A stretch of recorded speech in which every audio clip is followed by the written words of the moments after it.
রাজু,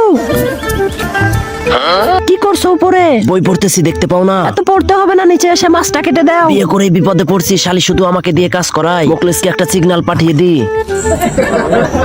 আরে এটা কি? এটা তো রাজুর সিগন্যাল। আসে নাকি ভাঙাড়ি? ভাঙাড়ি বিক্রি করবেন? ভাঙাড়ি। এই ভাঙাড়িওয়ালা, এদিকে আসো। ম্যাডাম, কাগজে তো বেশি দাম নাই, এই ওয়াশিং মেশিনটা বিক্রি করবেন? হ্যাঁ হ্যাঁ, ওইটাও নিয়ে নাও। এই এক কাজ ধর, চোর লাগাকে। হেইচা। কিরে, তোরা সকালে খাস নাই? সর, আমি উঠাই দিতেছি। এই দেখ কত সহজ। ধন্যবাদ ম্যাডাম। কাহিনী কি বুঝলাম না, এত ওজন মনে হলো কেন?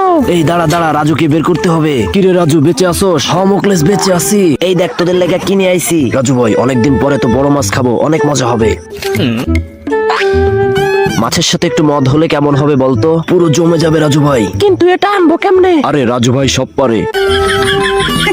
আসসালামু আলাইকুম বড় ভাই, লিচু খাইতেছেন নাকি? এই রাজু, আমার লিচুতে হাত দিবি না। আরে ভাই, আমি তো আপনার লিচু নিতে আসি নাই, আমি তো শুধু জানতে আসছি আপনি কোন বাজার থেকে লিচুটা কিনছেন। আরে পাত দিল কে? হালার পর হালা, আমার মদ চুরি করা হচ্ছে। দাঁড়া, তোদের খাইছি। কই গেল বদমাইশ গুলা? রাজুকে ধরা এত সহজ না।